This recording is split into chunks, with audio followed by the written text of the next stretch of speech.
morning.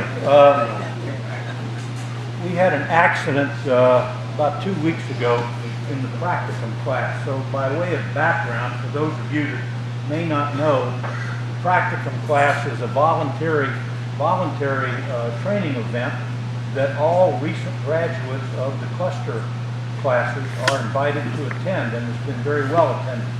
And what the practicum is we make a cheese board. Doesn't look like much, but in order to accomplish this in 3 separate sessions, the students, of which there are usually about 8 in a class, use every tool in the shop.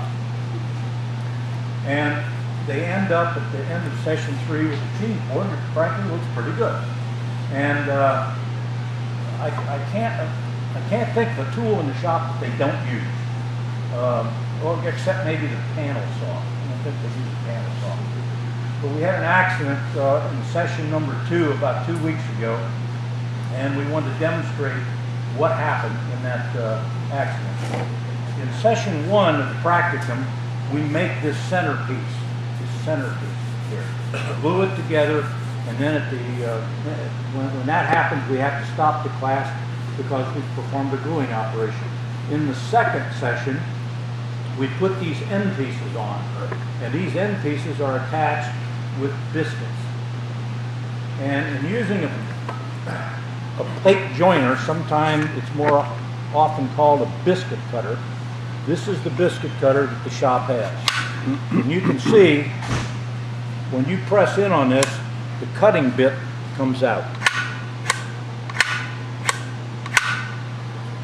We had 2 flaws occur in the operation of the cutting bit for these end pieces here.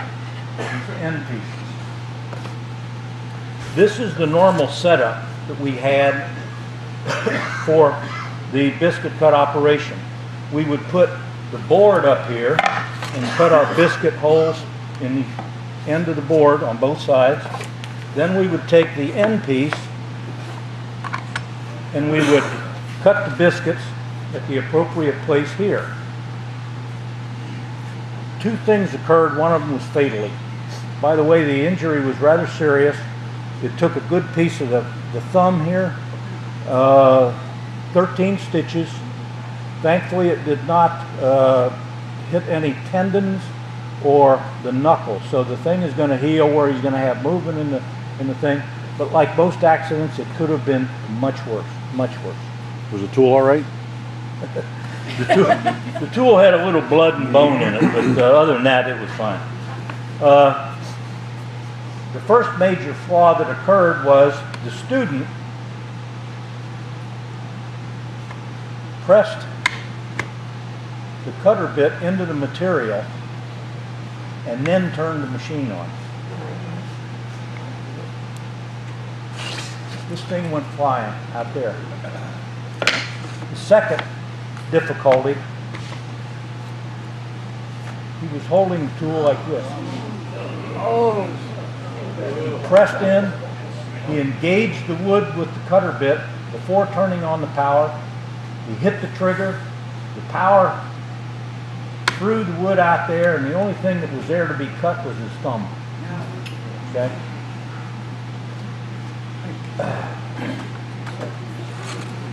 Naturally, when something like this happens, we spend an incredible amount of time and attention in determining how it happened, why it happened, and what we need to do about not allowing it to happen again. Well, first thing I did is I checked with all the Cluster 7 teachers, and one of the bullet points in the class is you always start the motor before you engage it into the wood. That's one of the bullet points in the training instruction. This bothered me. But I want to tell you, I have cut literally hundreds and hundreds of biscuit holes, and this is the way I hold my biscuit motor. This is the way I do it. Because it makes sense that I'm holding this thing down level, okay? But I learned that because I have my own biscuit cutter. Looks a little different, doesn't it? So I can safely put my hand up there because it's not going to go anywhere. But that's false sense of security because we don't have these here.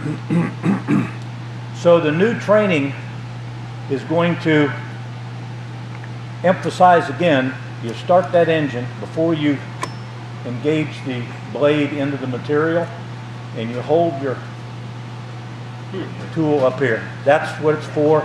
That's the way it's described in the manufacturer's usage manual. You hold it up here, so that's going to change. The other thing that's going to change is a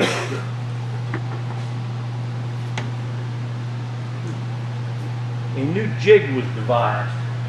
And instead of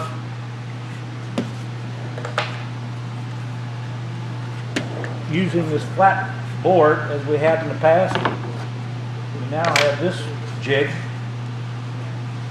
which is used essentially the same way. But there's one major difference, obviously, that you can see.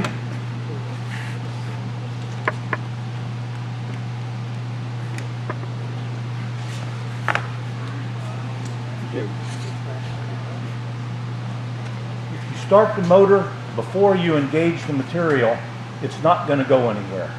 The material is not going to go anywhere.